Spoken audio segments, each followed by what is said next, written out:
Bismillahirrahmanirrahim. Assalamualaikum warahmatullahi wabarakatuh. Sahabat, hari ini kita kedatangan tamu ya untuk STAI, yaitu Bapak Wawan Hermawansyah, MMSI. Beliau sudah tidak asing lagi di Bekasi sebagai Ketua ADI MPD Bekasi Raya dan pengurus APTISI ya Pak ya. Iya. Untuk Jawa Barat. Jawa Barat, alhamdulillah. Ya, langsung saja nih. Kita sudah sering mendengar mengenai kampus Merdeka, Pak Wawan. Ya, tetapi banyak di kalangan dosen maupun mahasiswa itu belum paham benar bagaimana sih kampus Merdeka itu dan bagaimana penerapannya ya untuk kampus-kampus seperti kami ini, Pak. Ya, baik. Terima kasih sahabat saya Bu Rini. Assalamualaikum warahmatullahi wabarakatuh. Baik Bu Rini, menarik dan sampai saat ini masih sangat menarik ya perbincangan tentang kampus Merdeka ya. Merdeka Belajar dan kampus Merdeka. Jauh sebelum dimunculkan istilah Kampus Merdeka Belajar, Kampus Merdeka, Merdeka Belajar, dan Kampus Merdeka. Sebenarnya saya sudah lama ya berpikir ya bahwa suatu saat nanti kebebasan akademik ya itu akan terjadi. Kenapa demikian? Karena begitu cepatnya perkembangan, ya perkembangan baik itu kultur ya maupun perkembangan sosio ya di masyarakat, ya itu sangat cepat sekali. Di balik itu juga ada perkembangan teknologi yang luar biasa. Nah, ini mau tidak mau sektor pendidikan harus melakukan sebuah boleh saya katakan sebuah perubahan yang prinsip. Ya, dan alhamdulillah ya dengan diluncurkannya ya program ya oleh Mas Menteri itu program Kampus Merdeka ya itu menjadi sebuah harapan ya bahwa akan tercipta sebuah independensi ya pengelola perguruan tinggi untuk mengatur hal-hal yang terkait dengan standar-standar pendidikan tinggi. Ya. Nah, sekarang apa sih sebenarnya esensi ya yang dinamakan dengan Kampus Merdeka? Sebelum kita atau saya sampaikan tentang esensi, ya, saya ingin berikan terlebih dahulu tentang mungkin saya katakan filosofi. Ya, begini Bu Rini. Kenapa yang harus merdeka itu adalah kampus? Terus kalau kampus kan identik dengan perguruan tinggi. Ya. Nah, di bawah perguruan tinggi bagaimana? Ya kan? Nah, saya melihat begini. Kampus ya itu punya kewajiban ya bagaimana mengelaborasi ya beberapa macam konsensi pengetahuan yang harus bisa menarik ya keilmuan itu dari eksternal ke dalam. Ya. Real yang sekarang ya karena ilmu itu berkembang. Nah, yang terjadi selama ini ya adalah ya encourage keilmuan ya, memining keilmuan ya itu diambil ya dari literatur teoritis yang kadang ya teorinya itu buku-bukunya itu ya sudah sekian puluh tahun masih digunakan. Nah, sehingga kalau itu terus-menerus terjadi, jadi ada pertanyaan besar. Ya. Terus pada saat dibandingkan nanti dengan realita di lapangan, itu bagaimana? Gapnya ya? Gapnya terlalu luas. Ya. Nah, sehingga mau tidak mau ya mindset ini harus ada pergeseran.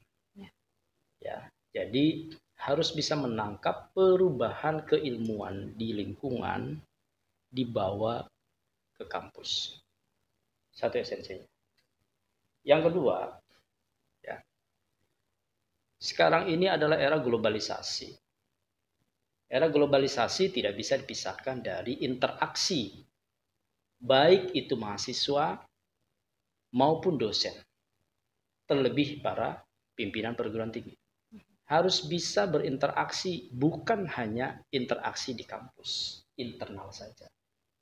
Tapi juga harus bisa berinteraksi dengan lingkungan di luar kampus. Nah, kalau itu tidak dilakukan, karena apa? Karena nanti outcome dari mahasiswa ini kan ke masyarakat. Nah, pada saat ya stimulasi keilmuan dari masyarakat tidak dihadirkan ke dalam kampus, ini akan menjadi yang kita sering mendengar istilah pada saat terjun ke lapangan, si mahasiswa ini tidak sanggup untuk beradaptasi dengan cepat. Nah, esensi ketiga, ya,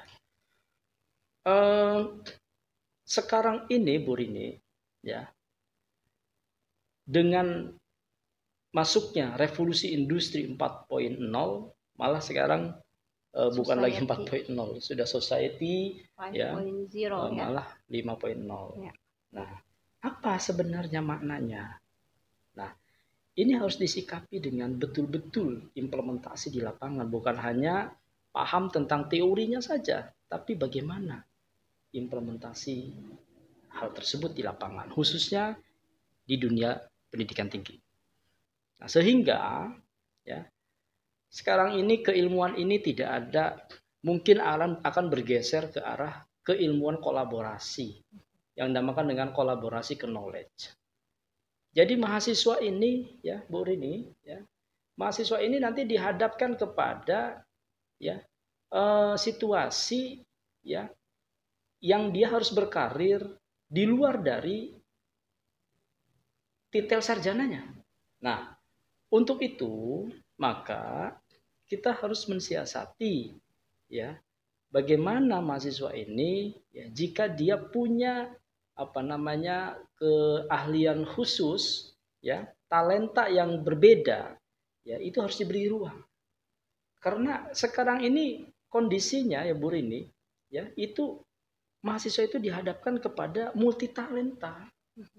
Ya, nah, ini diberikan kebebasan. Arti makna merdeka itu hemat saya ya, diberikan kebebasan. Ya, asal kebebasan itu mendukung yang dinamakan dengan kreativitas dan inovasi ya. Mahasiswa itu pada saat lulus dia bisa melakukan memanfaatkan ilmu yang didapatkan. Jadi fenomena sekarang ya, dengan perubahan paradigma ya, bahwa lembaga pendidikan itu harus bisa menghadirkan perubahan lingkungan ya, yang berhubungan dengan keilmuan ya, itu ditarik ke dalam nuansa di kampus. Nah, itulah yang bisa disampaikan dengan istilah atmosfer kampus kita ini ya. Atmosfer kampus itu ya harus mencerminkan keterbukaan keilmuan. Ada 8 ya. Ada 8 hal yang masuk kategori klaster kampus merdeka. Yang pertama itu adalah pertukaran pelajar. Jadi pertukaran pelajar itu bisa di dalam negeri, bisa di luar negeri. Intinya adalah pertukaran itu ya, tujuannya adalah pertama ya, anak didik kita ini ya bisa melakukan komparasi ya, komparasi budaya, komparasi keilmuan, juga komparasi lingkungan. Ya. Nah, kalau misalnya dari semester 1 sampai semester 8 kalau S1 ya, berputar terus di kampus kita. Kenapa? Karena keterbatasan resource itu tidak bisa dipungkiri Bu Rini. Misalnya STAI Bani Saleh ini ada keterbatasan misalnya dari sisi sarana prasarana misalnya. Dari sisi laboratorium atau dari sisi dosen ya. Tapi di kampus lain, ya, sarana prasarana yang jadi kekurangan di STAI itu dia punya, ya. Nah, itu bisa dikerjasamakan. Jadi mahasiswa BUR ini misalnya ada beberapa tergantung seleksinya, ya, bisa dilakukan pertukaran pelajar. Yang kedua, yang masuk ke dalam kampus Merdeka itu adalah magang, ya. Jadi magang atau praktek kerja. Yang ketiga adalah asistensi mengajar di satuan pendidikan. Itu yang ketiga. Yang keempat itu penelitian atau riset. Lalu selanjutnya adalah proyek kemanusiaan. Lalu proyek independen. Selanjutnya yang terakhir adalah ya proses pembangunan desa. Jadi kerjasama ini, lembaga ini bisa kerjasama ya dengan pemerintah daerah. Jadi ada semacam desa riset ya atau desa binaan ya, yang kampus bisa kerjasama di sana, menurunkan mahasiswa dan tim dosen ke sana, dan itu dilakukan selama sekian bulan, 3 bulan, dan nanti membuat report dan itu bisa dikonversi dengan Pengmas ya kampus ya. Ya itu, jadi itulah beberapa 8 elemen ya yang bisa dilakukan oleh kampus ya untuk kegiatan mahasiswa ya. Ada 8 elemen kegiatan pembelajaran di luar prodi